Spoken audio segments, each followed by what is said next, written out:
Assalamualaikum warahmatullahi wabarakatuh. Hello, perkenalkan, nama saya Nanda Tiara Putri dari Universitas Alma-Ata Yogyakarta, Prodi Akuntansi dengan NIM 223000128. Jadi, saya di sini merupakan salah satu mahasiswa yang mengikuti program kampus mereka, yaitu program studi independen. Dan saat ini saya telah usai melaksanakan program studi independen yang saya ikuti di Mitra Gerakan Nasional Insan Indonesia Kompeten atau Yayasan Insan Indonesia Kompeten. Sebelum kita membahas kebahasan yang lebih lanjut, yuk kita kenalan dulu dengan GNIK atau Yayasan Insan Indonesia Kompeten. Jadi, GNIK sendiri itu merupakan salah satu platform terbuka nasional yang bersifat nirlaba. Lalu, GNIK ini sendiri memiliki tujuan untuk meningkatkan pengembangan sumber daya manusia baik dalam pemerintah, dalam universitas, LDP, serta lembaga yang lainnya yang dimana saling bekerja sama dan berkolaborasi untuk meningkatkan kapabilitas sumber daya manusia dan mendorong daya saing global. Untuk waktu program studi independen yang diadakan GNIK sendiri terhitung ada 5 bulan. 4 bulan pertama itu merupakan pembelajaran secara keseluruhan dari materi yang akan kita dapatkan. Sementara untuk 1 bulan terakhir itu merupakan pengimplementasian dari pembelajaran yang telah kita dapatkan 4 bulan sebelumnya. Pengimplementasian ini dilakukan dengan kita terjun ke dalam praktik industri atau magang dalam perusahaan yang sesuai dengan minat dan passion kita masing-masing. Kita lanjut ke pembahasan pembelajarannya yuk. Bagaimana dan seperti apa pembelajaran di GNIK itu sendiri? Untuk metode pembelajarannya sendiri itu ada 2 metode pembelajaran. Yang pertama ada asynchronous dan yang kedua ada synchronous. Nah, yang pertama untuk asynchronous sendiri itu merupakan metode pembelajaran yang dilakukan hanya melalui video saja atau video pembelajaran biasa. Untuk yang kedua itu ada pembelajaran synchronous, itu merupakan pembelajaran daring secara langsung atau dalam bentuk tatap muka secara langsung baik dengan coach atau mentor sesuai dengan materi pembelajaran yang kita pelajari hari itu. Nah, lalu dalam GNIK sendiri ini terdapat 3 course besar sebagai topik pembelajaran. Yang pertama itu ada soft skills, yang kedua ada manajemen sumber daya manusia, dan yang ketiga ada digital literasi. Yuk kita bahas ada apa saja sih topik-topik subbab bahasan selanjutnya. Sebelumnya di GNIK sendiri saya mengambil program manajemen sumber daya manusia berbasis digital. Ya oke, kita langsung masuk ke topik pembelajaran yang pertama yaitu tentang 8 soft skills.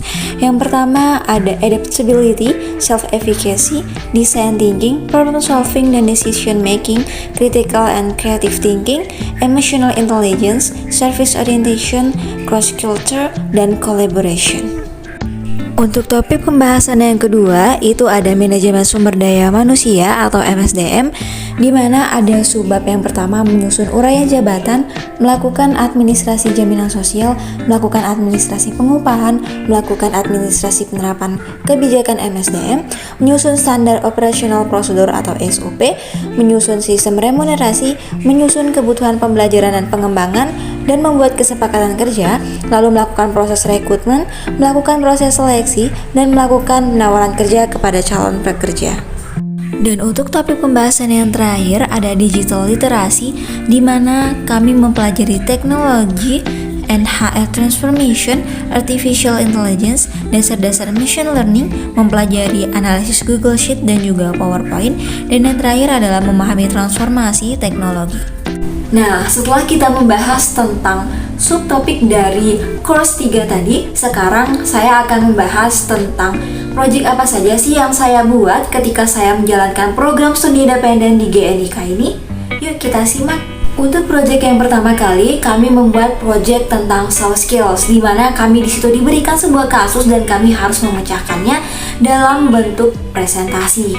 Dan berikut merupakan contohnya nih, di atas ini merupakan salah satu project yang saya buat bersama dengan teman-teman kelompok saya.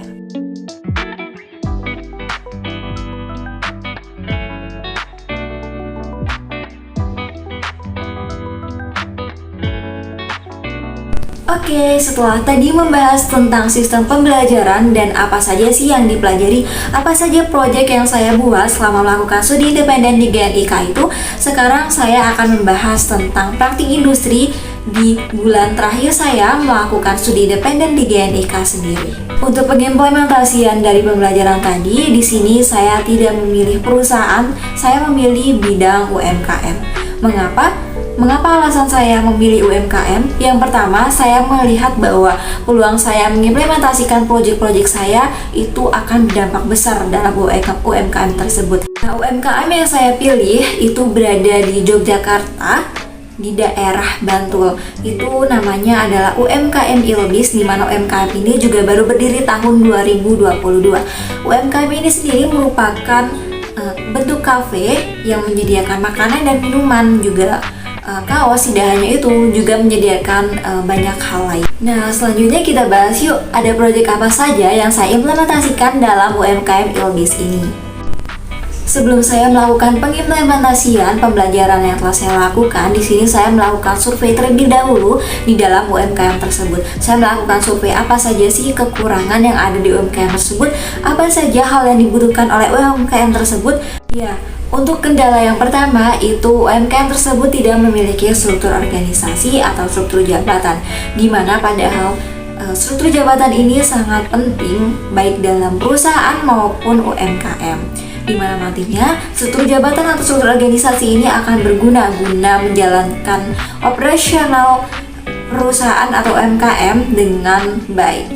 Saya membuat struktur organisasi melihat berdasarkan jumlah karyawan, lalu siapa pemimpinnya, dan juga melihat peraturan-peraturan yang berlaku sesuai dengan prosedur yang dilaksanakan oleh UMKM tersebut. Untuk proyek yang selanjutnya ada membuat standar operasional prosedur atau SOP, membuat sistem remunerasi, dan selanjutnya ada membuat kesepakatan kerja dan juga membuat pengembangan untuk karyawan.